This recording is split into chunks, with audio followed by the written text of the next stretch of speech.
Hello again, folks. This is Barry with Barry's 8-Track and Classic Car Radio Repair. And don't try to adjust your TV set. I have new glasses, and I don't look like a scuba diver anymore. It's not your TV. It's actually that I was actually willing to go out and spend money to improve my eyesight and to look like not such a nerd in front of the camera. Anyway, today's subject is going to be a demonstration before shipment of this cool little British Leyland unit. It's made by British Leyland, and it's out of a MGB, I believe it is, a 1974 MGB. I'm not sure what kind of car that is, but it sounds pretty cool to me. It sounds like it might be a little sports car. Anyway, this radio has been converted to modern electronics, and so now it has FM, a massive amount of output power, and to drive up to 4 speakers. And for some reason, I don't know really why, this customer, this actually is from my friends at Brighton Motorsports, one of my restoration shop customers, and for some reason I went ahead and added a set of aux jacks on the back for an aux input. It was not requested by the customer. I just kind of had a funny feeling that he might have wanted it, and it's inconspicuous anyway, so I just went ahead and stuck it in there. And so now the customer has an aux input that he didn't know about. And so we're just going to go ahead and hook this puppy up real quick, run it through its paces, make sure everything works properly before we send it back to the customer. And it's going to be my usual demonstration of the FM capabilities, obviously. Let's go ahead and turn it on.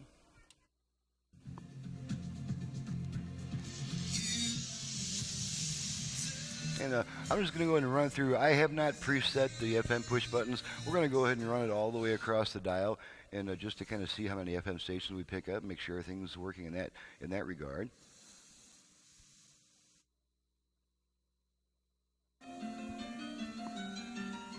Never even inch.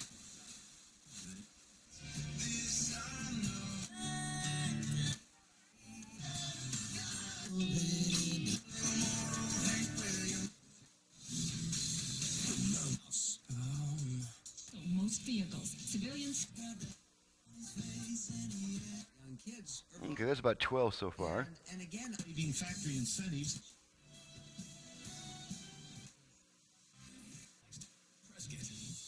About 15. Recognition and honoring. Money right now on a.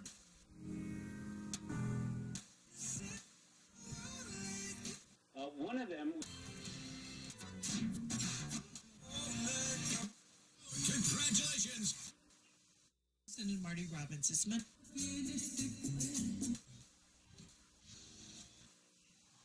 Okay, I counted about 27 FM stations, which in this little town of Prescott Valley, Arizona, is pretty darn good.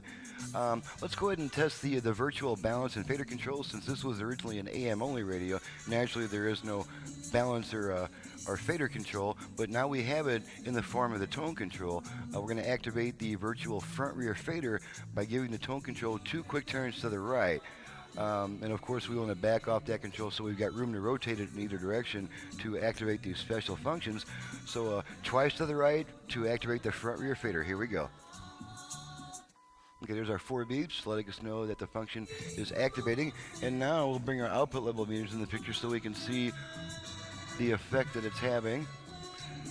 Okay, front, rear, front, rear. Okay, I'm going to take it back to center, let the function time out. Okay, 1 beep lets us know the function's timed out, and this is now just the tone control again.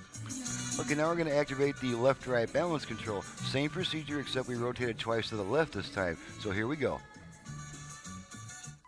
There's our 4 beeps. Okay, and now we're adjusting the left-right balance with that same control. That's the tone control that we're using for this.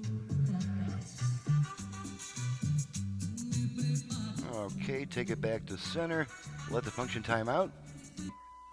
Okay, now the tone control is once again just the tone control, and we can put it back to where we like the sound, which for most people is going to be almost all the way fully clockwise to bring out the treble.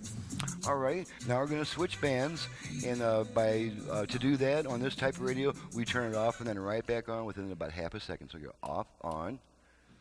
Okay, now we're on the AM band, and we should pick up something around 1130, possibly also around 1400.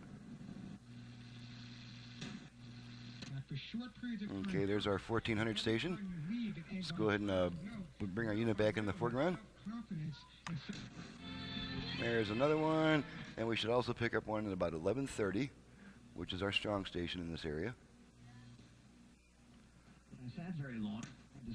Okay, and there's our strong station.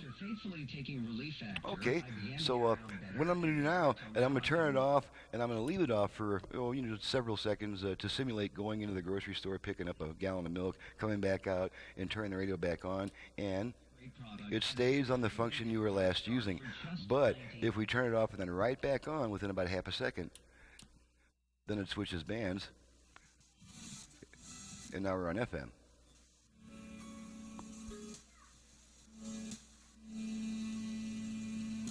What you want. I want you to follow the advice in there. Alrighty, so that concludes the testing process. This is just a pretty simple conversion job, just to convert it to FM and add more audio power. So on that happy note, I'm going to go ahead and get out of here and get to some other jobs. This is Barry with Barry's 8-track and classic car radio repair.